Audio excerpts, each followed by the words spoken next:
4.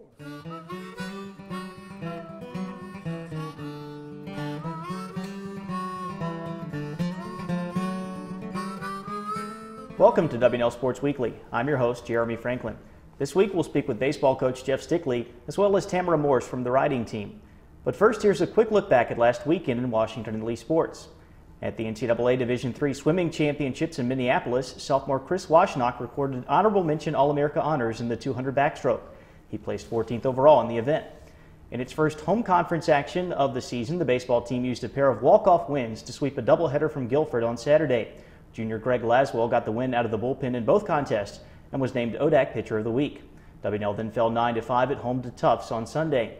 The track and field teams opened up the outdoor season by recording 6 first-place finishes at the Maroon Invitational in Salem. For the men, Stephen Kalu won the 400-meter dash, Ben Getch placed first in the high jump, Robert Warneford Thompson took the 1,500 meters, and Tyler Grant finished first in the 400-meter hurdles. Sally Armstrong won the 400-meter hurdles for the women, while Taylor Maxey placed first in the discus. The lacrosse teams both recorded ODAC wins over Virginia Wesleyan. At Wilson Field, the men defeated the Marlins 11-5 behind 3 goals and 2 assists from first-year Mac Means. In Virginia Beach, the women coasted to a 20-8 victory as Emmy Matthews and Meredith Freeman each notched 4 goals.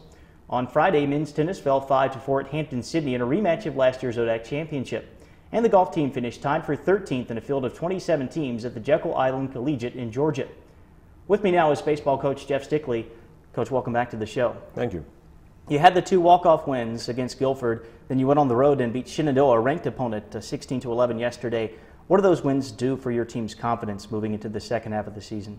Well, anytime you get wins like that, it certainly helps us. And then to go to Shenandoah with the conditions the way they were, and to hang in there with a team that was in the final 8 of last year and ranked this year, you hope it gives us confidence, but in college baseball, from day to day, you just never know. And that's the thing we have to learn a little bit, and make sure we play every day the way we can play, and also to keep games close and give yourself a chance when you're at home. How is the pitching coming around now that you're in the middle of this season? We feel like the more they throw, the better they are with the weather and the rainouts and all that kind of stuff. Certainly, that affects your pitching. But now, once we start to get in a rotation, we feel like it's picking up. Hopefully, the number of walks goes down, and just keep the ball around the plate. And I think we've done that. The two kids that threw at Shenandoah did a great job. Jody Davis and James Dillard kept us right there in the game, threw very well. So hopefully once we start getting in a rotation a little bit, we'll continue to get better. But really have been pleased with those guys. You've had Jonathan Stutz in the lineup all year at shortstop. He's hitting .328 right now. Luke Deary had a home run for you yesterday, and you've had a lot of other first years in the lineup and in the pitching rotation. How are those guys coming around as they get more experience in college baseball? Well, they're certainly playing well for freshmen. There are signs at times, though, they are freshmen, and you kind of have to live with that. Hopefully the more they get to play, and there's a bunch of freshmen playing for us because half our team is freshmen. And as a coach, sometimes you have to live with that, and you have to, do different things with them, and hopefully the seniors help kind of lead them along on how to play and how to react when things are going. But we're certainly pleased with the freshman class. I think it's a pretty good one. And I think the real thing is, though, how the seniors have handled those guys, and it's a different situation for those guys. We're about a month away from the ODAC tournament now, which is hard to believe. It seems like you just started a week ago. But what do the Generals need to do over the last few weeks of the regular season to get back to the ODAC tournament and to be playing good baseball at the end of April? Well, you hope you improve, and realistically, obviously, you want to win every game you play. But when you go on the road, you have to get a split, and then you try to sweep a team here and there, and you get in. And that's really all that matters to any of these teams. And once you're in, then it's a different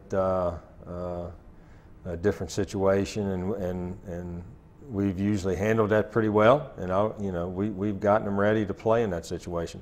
The issue is getting there.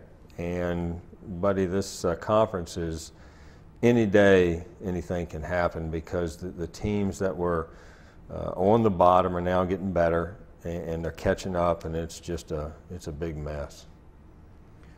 Well, Coach, good luck as you try to sort through that mess over the last few weeks of the season. Thank you, and I appreciate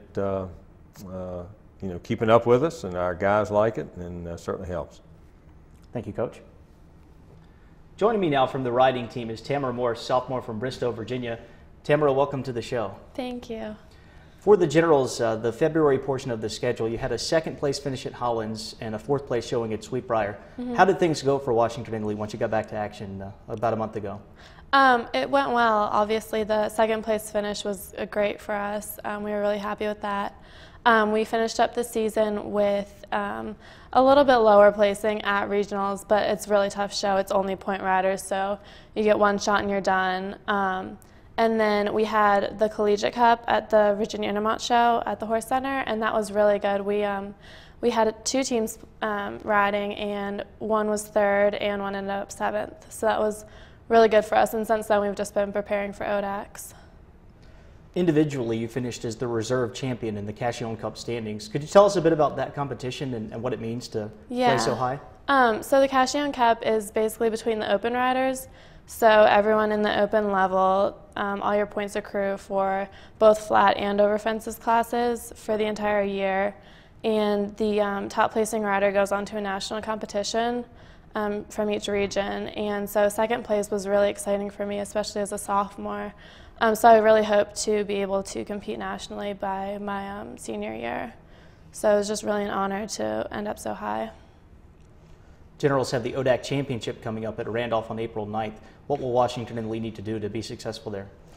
We have a lot of great riders that are potentially riding in it, so we just really need to focus on concentrating on what we need to fix in the ring and carrying through with that. We have, we have like 6 people riding right now, and we're trying to decide the 4 out of them that will ride.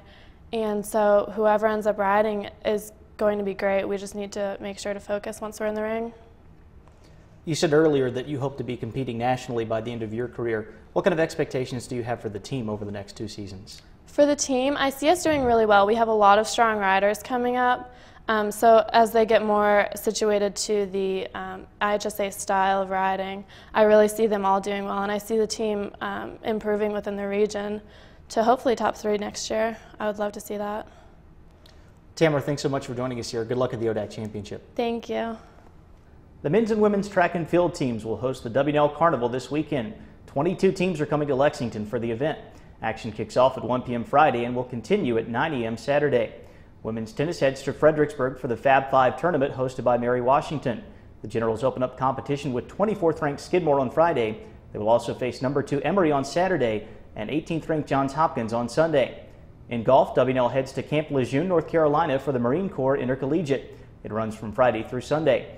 Men's tennis will travel to Swarthmore, Pennsylvania to face Johns Hopkins on Saturday, and the Generals will face the Garnet on Sunday.